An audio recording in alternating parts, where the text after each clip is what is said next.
Nós vamos ler os 3 últimos versículos, tá bom? Versículo 16, 17 e 18. Os que estiverem sem Bíblia, ajuda o seu irmão do lado a encontrar. Tem Bíblia ali atrás sobrando, se alguém precisar emprestar. Tem Bíblias ali atrás. Vê aí para mim, Maurício, quem estiver sem Bíblia. Ajuda para mim, por favor. Graças a Deus. Posso ler? Quem já encontrou, diga amém. É fácil, chefe Eclesiastes. Salmo, depois Salmos, Provérbios, também Eclesiastes. Vamos lá. Capítulo 1, versículo 16. Falei eu com meu coração, dizendo: eis que eu me engrandeci e sobrepujei em sabedoria a todos os que houve antes de mim em Jerusalém. Na verdade, o meu coração contemplou abundantemente a sabedoria e a ciência. Apliquei o meu coração a conhecer a sabedoria e a conhecer os desvarios e as loucuras, e vim a saber que também isso era aflição de espírito. Porque na muita sabedoria há muito enfado, e o que aumenta em ciência aumenta em trabalho. Vamos fazer uma oração agora.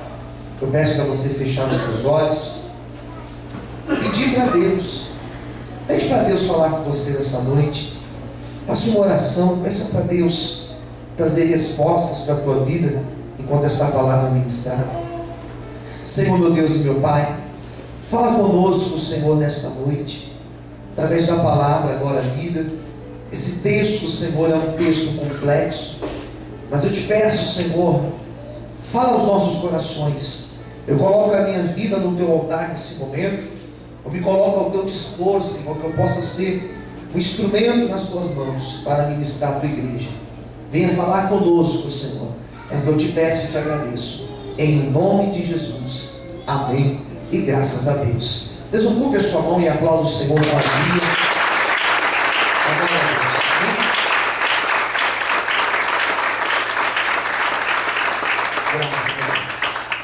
O que nós vamos falar nessas noites de quinta-feira?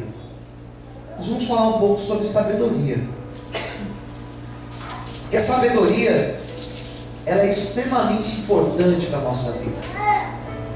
Não basta apenas você ter boa vontade, você ter ânimo, você ter disposição para alguma coisa, você ter o desejo, você sonhar alguma coisa. Se você não tiver a sabedoria, e o que vem a ser a sabedoria? É saber agir bem, é saber tomar atitudes coerentes, corretas, é saber o momento certo de você falar e o momento certo de você ficar calado. Sabedoria é saber o momento certo que você deve avançar e o momento certo que você deve fazer o quê? Recuar. A sabedoria é algo que nós devemos buscar, porque ela é essencial para a nossa vida. Se o ser humano não desenvolvesse a sua sabedoria, nós estaríamos ainda vivendo como os primitivos viveram, daquele modo bem rudimentar. Mas a sabedoria nos levou a evoluir. Quem está entendendo, diga amém. A sabedoria, ela traz evolução ao homem, e evolução em qual sentido? Em todos os sentidos.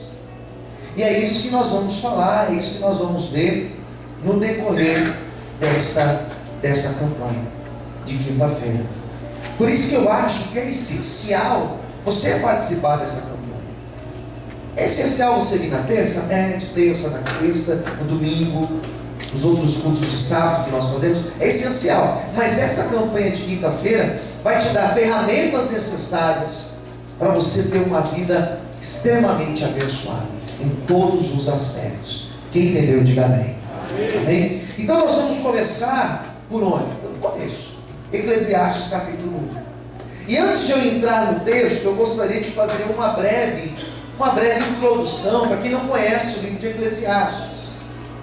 Eclesiastes é um livro, na Bíblia, talvez seja o livro mais realista. É o livro mais pé no chão. Essa expressão pé no chão significa o quê?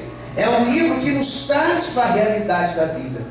Por isso que ele é considerado um livro pessimista. Porque ele vai falar das coisas duras da vida. Vai falar da dureza, da dificuldade das coisas.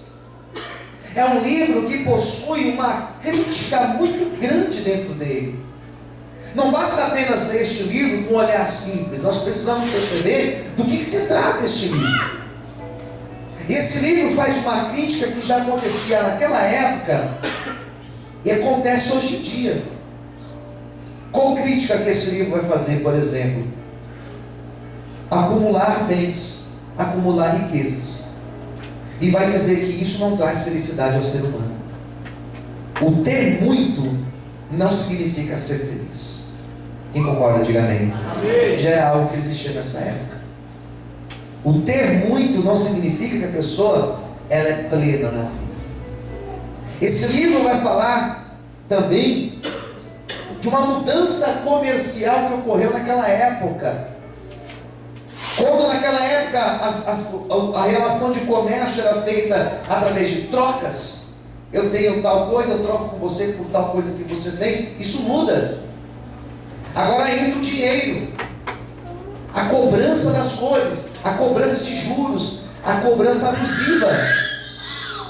E isso foi problema para aquela sociedade. Por quê? Porque começou a existir exploração. E a exploração, a injustiça, é algo que Deus não compactua. Ter sabedoria é entender que Deus não abençoa quando nós somos injustos. Quem está entendendo, diga amém. Olha como o livro é realista. Questões daquela época que nós podemos trazer no dia de hoje. Uma outra questão que esse livro fala é a questão da morte. Dizendo, esse livro tem uma ideia que falava que a morte é o fim. Porém, nós entendemos que a morte não é o fim. Nós sabemos que quando nós morrermos em Cristo, nós viveremos eternamente na presença dele. É um pouco do assunto que eu vou também falar no domingo, no nosso culto de domingo. Mas aqui este livro já fala sobre isso, a realidade da vida. E esse livro vai dizer que a vida passa, e passa muito rápido. Basta você olhar no espelho e você ver como o tempo está passando. Quem concorda, diga amém. Quando eu cheguei ali, parei no carro, a faixa já tinha sido colocada, pedi para o Jefferson pôr, e quando eu li a faixa, aniversário de 12 anos da Vale de Bênção. Falei, meu Deus, 12 anos já, como o tempo passou. Há 12 anos atrás, eu era mais magro, tinha mais cabelo, né? O tempo passa, queridos, e glória a Deus por isso. Nós já estamos no mês 4, né? O ano já estava passando. Esse texto vai falar sobre um olhar que nós devemos ter ao pobre. É um texto que é amigo do pobre, o excluído, aquele que não tem oportunidade. Por isso que é um livro interessante. Uma outra coisa que é falada neste livro é a questão da vaidade, ao ponto do autor dizer quase 30 vezes: tudo é vaidade, tudo é vaidade, tudo é vaidade, tudo é aflição de espírito. São questões assim que nós temos dentro deste livro. É um livro que eu identifico, que ele é considerado o livro mais filosófico da Bíblia. Tem muita filosofia neste livro. O que eu quero tratar nessa noite, e eu não vou demorar na minha pregação, isso aqui foi só uma introdução, são de 3 coisas. Quantas coisas eu disse? 3 coisas que nós podemos tirar como sabedoria para a nossa vida, só nesse capítulo primeiro. 3 coisas, preste atenção. Eu quero ler com você o versículo 4. Agora nós vamos ler outros versículos para a gente entender quais são essas 3 coisas. E a primeira coisa que nós vamos entender está no versículo 4. Uma geração vai, e a outra geração, que diz aí? Mas a terra para sempre, o que diz? Permanece. Nasce o sol, põe-se o sol, volta ao seu lugar de onde nasceu. O vento vai para o sul, faz o seu giro para o norte, continuamente vai girando o vento e volta fazendo os seus circuitos. Todos os ribeiros vão para o mar, e contudo o mar, que diz aí? Não se enche. Para o lugar para onde os ribeiros vão, para aí tornar eles a ir. Todas essas coisas se cansam tanto que ninguém o pode declarar. Os olhos não se fartam de ver, nem os ouvidos de ouvir. O que foi, isso é o que há de ser. E o que se fez, isso se tornará a fazer. De modo que nada há novo debaixo do sol. Amém. Primeira coisa, olhe para mim. Primeira coisa que o texto vai tratar. Uma geração vem, outra vai. Nós estamos aqui hoje. Amanhã aquelas crianças que estão lá na escolinha, as 30 crianças aí embaixo, elas estarão aqui no nosso lugar. Os filhos estarão aqui em cima no altar pregando. É uma outra geração que vem. E vem uma outra geração depois dessa. E daqui a pouco a nossa geração será totalmente esquecida. Muito provável que daqui a algum tempo o nosso nome não será mais lembrado por ninguém. Porque a geração passa. Quem entendeu, diga amém. Amém. É isso que o texto está dizendo. O sol, ele segue uma ordem. O sol nasce, se põe todos os dias. Todos os dias. Sempre foi assim, pastor? Sempre foi assim e sempre será assim. O vento, ele sopra lá do sul, faz o seu giro no norte. O rio vai para o mar, mas não enche. O que o texto está dizendo, que todas as coisas que existem, quem está me ouvindo, diga amém. Amém. Todas as coisas que existem, que acontecem, tudo isso sucede dentro de uma dinâmica. E nós vamos chamar essa dinâmica de dinâmica de Deus. Tudo que acontece está dentro de um circuito de Deus. A primeira coisa que nós precisamos compreender: tudo está no controle de Deus. Diga para quem está do teu lado: tudo que acontece está dentro do controle de Deus. Então nós temos que entender isso, não somente no controle de Deus, mas entenda, vamos pontuar: tudo tem um propósito, tudo existe uma lógica para acontecer, e esse propósito, essa dinâmica, aparentemente ela é algo repetido. Tudo que acontece hoje não é novo. Outras pessoas já passaram por isso que nós estamos passando hoje. Eu não estou dizendo de reencarnação de outras vidas. Eu não estou dizendo que eu era uma outra coisa lá atrás e hoje eu estou vivendo uma outra coisa. Não é isso que o texto está dizendo. Mas o que o texto está dizendo é que tudo que sucede na vida existe um propósito divino, existe um propósito de Deus. E nós precisamos compreender isso. Se algo deu certo hoje, houve um propósito de Deus para esse algo dar certo hoje. Glória a Deus por isso. Ainda bem que deu certo. Porém, se algo não deu certo hoje, glória a Deus também que não deu certo hoje. Porque existe um propósito divino, existe uma dinâmica dentro disso. Por isso, aquieta o teu coração. Por isso, aquieta a tua alma. Aquieta o teu espírito. Porque tudo que tem sucedido na minha vida e na tua vida, existe um propósito, existe uma dinâmica de Deus. Quantos podem aplaudir e exaltar ao Senhor por esta palavra? Aleluia!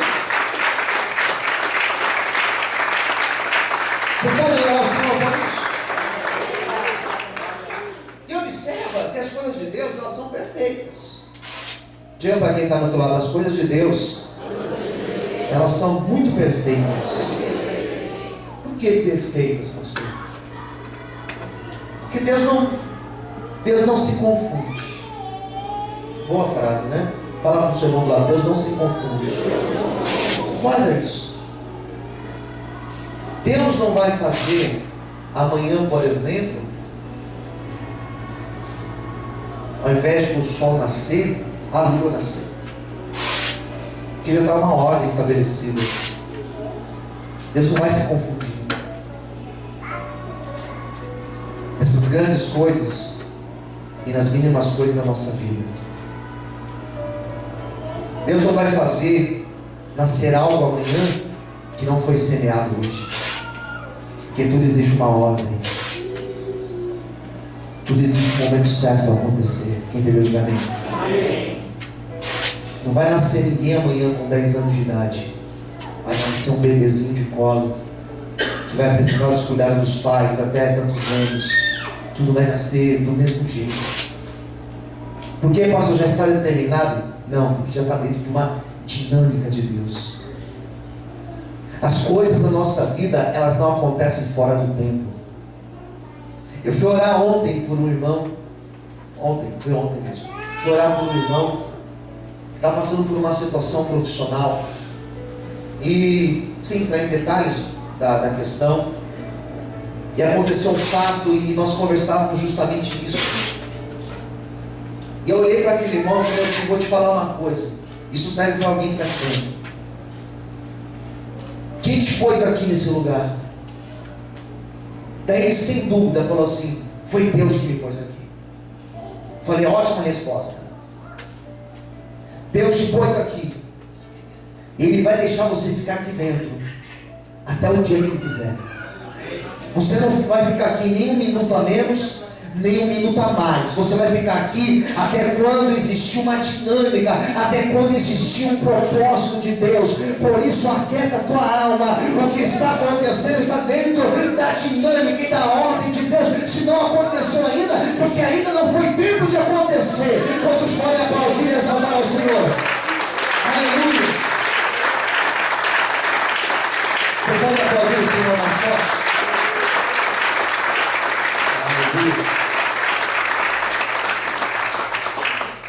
Eu vou ler para você o versículo 10. Vamos ler.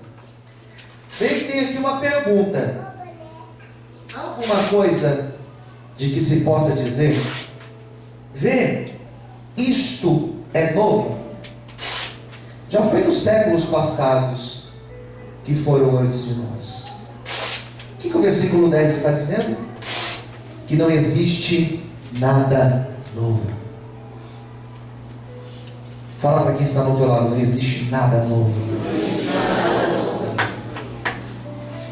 Nada que acontece hoje é novo. Nada. Tudo que ocorre hoje já ocorreu em outros momentos. Aqui usa uma expressão que debaixo do sol não existe nada novo. Essa expressão debaixo do sol, ela está repetida aqui nesse livro umas 25 vezes. E essa expressão significa: daquilo que nós podemos enxergar, não existe nada novo. Quem entendeu, diga amém. Amém. O que eu posso enxergar, o que eu posso tocar, o que pode acontecer, nada é novo. Porém, aqui não fala das coisas espirituais. Ele fala das coisas carnais. Nas coisas espirituais, sim, Deus faz sempre coisas novas. Quem entendeu, amém? E isso nós precisamos saber. Isso nós precisamos ter no nosso coração. Se tudo está na dinâmica de Deus, tudo está no controle também de Deus. Fala para quem está no teu lado: tudo está no controle de Deus. Amém. Nada foge. Tua família não foge do controle de Deus. Posso ouvir um amém por isso? Amém. Tua vida profissional não foge do controle de Deus. A tua casa não foge do controle de Deus. Os teus problemas eles não fogem do controle de Deus. Nada do que possa acontecer debaixo do sol, na minha vida e na tua vida, pode fugir do controle de Deus. Tudo está debaixo das mãos de Deus, e glória a Deus por isso. Eu preciso me aquietar, porque tudo está debaixo do controle do nosso Deus. Quantos podem aplaudir o Senhor nessa noite?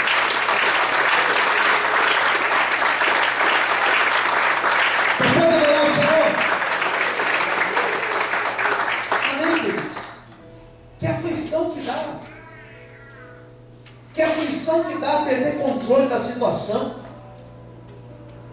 Que aflição que dá, irmãos, você querer resolver algo e não ter como resolver este algo. Quem concorda, diga amém. Amém. Que aflição que dá. Você se vê impotente numa situação, um problema de saúde que você não tem o que fazer, um problema financeiro que surge, uma crise que vem na tua vida financeira. Nós estamos sujeitos a enfrentar isso, infelizmente. Você fica ali impotente, sem saber. Tudo que está ao teu alcance você já fez. Foge do teu controle, foge do meu controle, mas do controle de Deus não foge.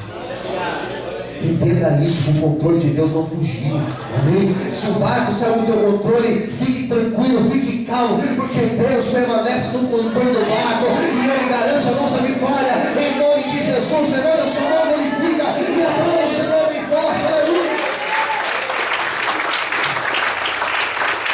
Amém? E aí tem a terceira coisa que eu quero falar para vocês, que está lá no versículo 18, que é a última coisa que eu vou falar. É a última coisa. Ó, eu vou ler o 17 e 18 para ficar mais compreensível. Apliquei o meu coração a conhecer. Ó, apliquei o meu coração. Naquela época eles acreditavam que o coração fazia essa função de entender as coisas, né? Então apliquei o meu coração a conhecer sabedoria, conhecer os desvarios e as loucuras, e vim a saber que também isto era aflição de espírito. 18. Porque na muita sabedoria há muito enfado, e o que aumenta em ciência aumenta em trabalho. Olha o que diz o texto aqui, preste atenção.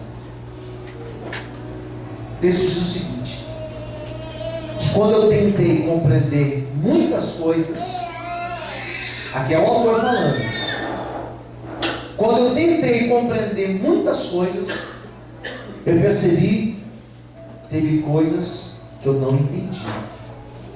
Posso ouvir amém? Amém. Vou explicar novamente. Com toda a sabedoria que eu adquiri, com tudo aquilo que eu pude entender, procurar compreender, teve coisas que eu não alcancei a compreender. Algumas coisas na vida eu não consegui compreender. É duro isso. Só que nós temos que reconhecer que nem tudo você vai conseguir compreender na vida. Posso ouvir amém? Amém. Nós não teremos respostas para tudo. Nem sempre você vai ter uma resposta clara da dinâmica, como eu já falei no começo, do propósito, como eu falei no segundo momento, de Deus. Eu não entendo a dinâmica de Deus. Deus tem uma maneira de agir que nem sempre nós entendemos. Posso ouvir amém? Amém. Deus tem um propósito que nem sempre é um propósito que dá para a gente entender. Porque na nossa mente, eu quero que você preste atenção, na nossa mente, para algumas coisas caberia muito bem hoje acontecer na nossa vida. Pastor, se tal coisa acontecesse hoje, seria o ideal acontecer. E eu não entendo porque Deus não fez com que isso acontecesse hoje. Tem algumas coisas que não precisariam acontecer na nossa vida. O que Deus permite, pastor? Eu não entendo por que Deus permite. E talvez nós só vamos saber um dia que nós chegarmos lá no céu e conversarmos com Deus sobre isso. Enquanto nós vivermos, nós não vamos entender tudo. Fala isso para quem está no teu lado. Enquanto nós vivermos, nós não conseguiremos entender tudo. Amém, queridos? Você assiste o noticiário. Eu sou bem seletivo, não é qualquer jornal que eu assisto, mas tem alguns jornais que você assiste, que você vê tanta coisa que você não entende como aquilo pode acontecer. Realmente não dá para entender. Já viu aquela ideia? Porque algumas coisas ruins acontecem com pessoas boas. Não dá para entender. Como que Deus permite aquela pessoa tão jovem, tão boa, tão bem intencionada, como Deus permite essa pessoa morrer? E temos tranqueiras aí que não morrem. Você já deve ter falado isso alguma vez. Não é verdade? Isso acontece muito quando um cantor morre. Morre aqueles cantores, né? Esse cara canta tanto. Tem os outros aí que não vai fazer falta nenhuma e estão aí cantando, acordaram cheio de saúde aí.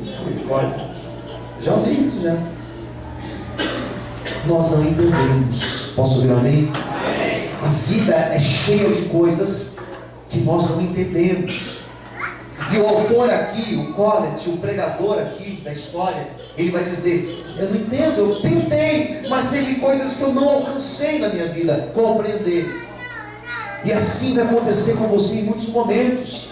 Em alguns momentos, algumas coisas vão acontecer que você não vai entender o propósito, que você não vai entender a dinâmica, que você não vai entender o porquê que Deus fez assim e não fez daquela outra forma. Mas não se preocupe, porque Deus sabe o que é melhor para as nossas vidas. Se tudo está na dinâmica de Deus, se tudo tem um propósito de Deus, isso que aconteceu comigo hoje também existe um propósito de Deus, e tudo coopera para o nosso bem. Por isso fique em paz, porque Deus sabe aquilo que é melhor para nossas vidas. Amém? Vamos poder levantar a mão para o céu, glorificar e aplaudir ao nome do Senhor nessa noite. Aleluia! Nós fortes palmas, amém? Amém? Vai encerrar. O que é então a sua sabedoria? É você saber isso, que nem tudo nós vamos saber. Só sei que nada sei, vai dizer o filósofo na antiguidade. Tem coisas que nós não vamos saber, mas o meu coração está em paz naquilo que eu não sei. Porque até se eu não entendo, até eu não entender, existe um propósito de Deus. Talvez se eu entendesse isso, nem aqui eu estaria. Vamos orar, queridos. Eu quero que você feche os seus olhos agora.